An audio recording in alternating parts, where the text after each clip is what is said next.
Assalamualaikum warahmatullahi wabarakatuh. Saya Rindy Rasyadi dengan NIM 112210188 ya, ingin mempresentasikan terkait budaya organisasi di tempat saya bekerja di PT Sonic Indonesia.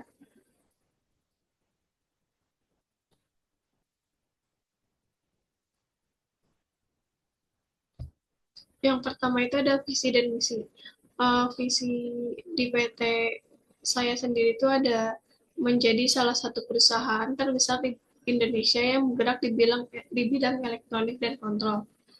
Yang kedua itu ada misi. Yang pertama itu ada menciptakan produk yang berkualitas. Yang kedua itu ada memberikan kepuasan kepada customer melalui produk. Yang ketiga itu ada mengembangkan produk elektronik inovatif yang memenuhi kebutuhan dan ekspektasi pelanggan. Jadi, visi dan misi ini dapat disesuaikan lebih lanjut sesuai dengan tujuan spesifik dan nilai-nilai perusahaan di industri elektronik. Nah, yang kedua di sini ada sosialisasi dan artefak. Yang pertama itu ada pemasaran digital atau digital marketing. Yang pertama itu ada situs web dan e-commerce. Memastikan perusahaan memiliki situs web yang inovatif dan responsif. Selain itu, dapat membuka toko online untuk menjangkau pelanggan lebih luas. Yang kedua itu ada media sosial.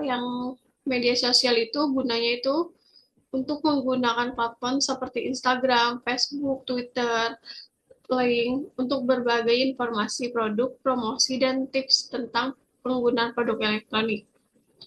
Yang kedua itu ada peluncuran produk. Peluncuran produk itu dibagi menjadi dua bagian. Itu ada event pemeluncuran. Event peluncuran itu apa sih? Kayak mengadakan acara untuk memperkenalkan produk elektronik baru. Ini bisa merupakan acara fisik atau virtual dengan demo produk dan presentasi fitur unggulan. Nah, yang kedua itu ada partisipasi dalam pameran. Apa sih kayak mengikuti pameran teknologi atau elektronik yang sering diadakan untuk memperkenalkan produk kepada audiens yang lebih besar dan profesional di industri. Nah, yang ketiga itu ada program loyalitas. Yang pertama itu ada diskon khusus dan penawaran. Apa sih yang termasuk diskon khusus dan penawaran? Yaitu ada penyediaan diskon atau promosi untuk pelangganan baru atau pelangganan setia, seperti building produk atau potongan harga untuk pembelian yang pertama. Nah, yang kedua itu ada program loyalitas. Apa sih kayak membuat program yang memberikan penghargaan kepada pelanggan setia. Misalnya itu kayak dengan memberikan poin yang bisa ditukar dengan hadiah atau diskonan.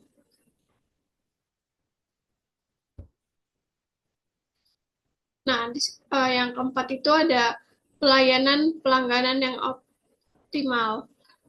Eh, di sini ada dua. Yang pertama itu ada pelayanan purna jual.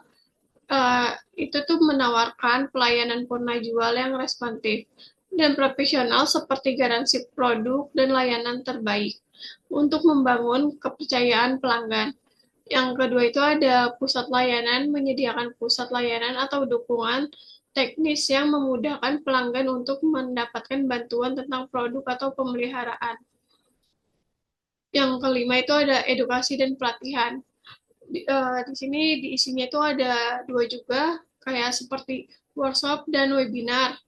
Yang isinya itu tentang penyelenggaraan webinar atau workshop untuk mengedukasi pelanggan tentang teknologi terbaru, cara penggunaan produk atau pemeliharaan elektronik.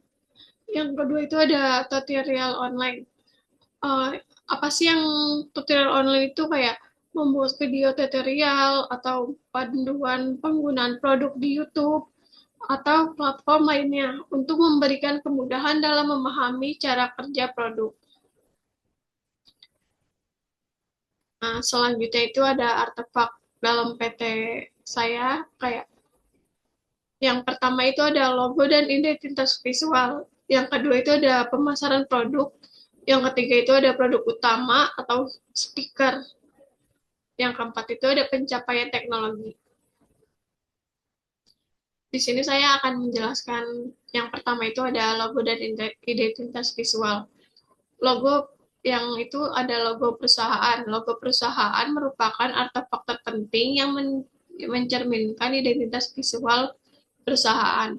Logo sering kali mencerminkan nilai atau fokus seperti suara berkualitas, tinggi, atau desain modern. Yang kedua itu ada kemasan produk, kemasan speaker. Desain kemasan yang menarik dan fungsional seringkali menjadi bagian dari pengalaman produk.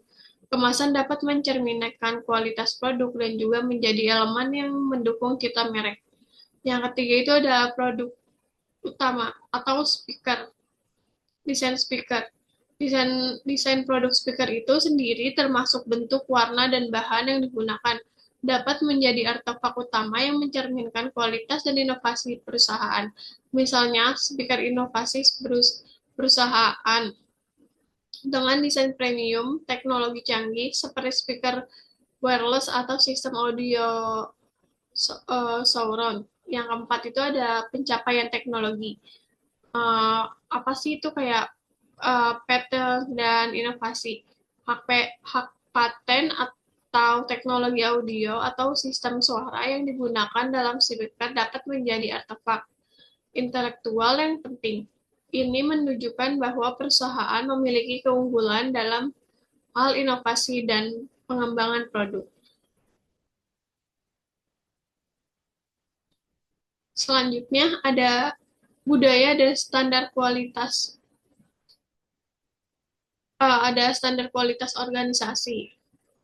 Yang pertama itu ada pengendalian kualitas atau QC, uh, yang menjelaskan tentang tes suara dan kinerja. Setiap produk speaker harus melalui pengujian suara yang ketat untuk memastikan kualitas audio yang dihasilkan bebas dari histori atau memenuhi spesifikasi teknik yang ditentukan. Yang kedua itu ada sertifikasi dan kepatuhan terhadap standar. Nah, sertifikasi keselamatan. Speaker harus memenuhi standar keselamatan yang ditetapkan oleh badan regulasi seperti SCA di Eropa atau UL di Amerika Serikat.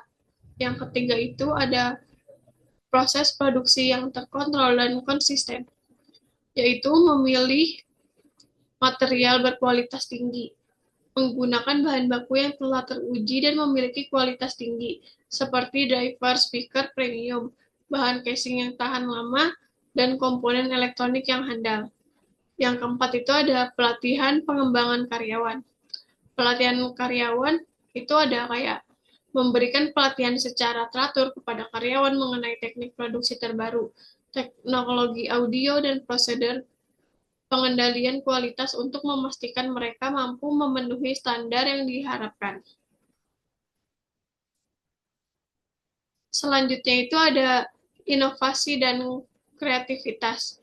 Yang pertama itu ada pengembangan teknologi suara yang canggih. Yang kedua itu ada desain speaker yang inovatif dan fungsional.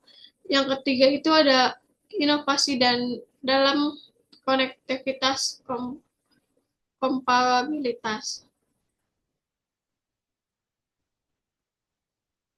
Nah, di sini saya akan menunjukkan hasil produksi perusahaan speaker di PT saya kayak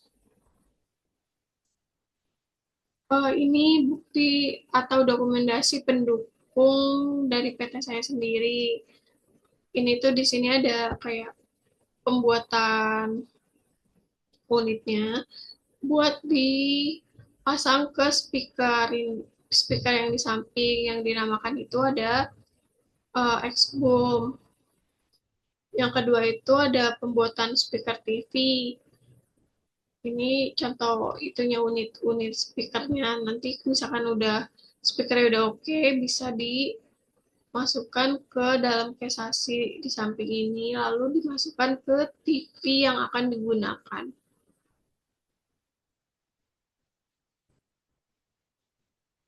Sekian presentasi dari saya. Uh, Mohon maaf jika ada kekurangan. Assalamualaikum warahmatullahi wabarakatuh.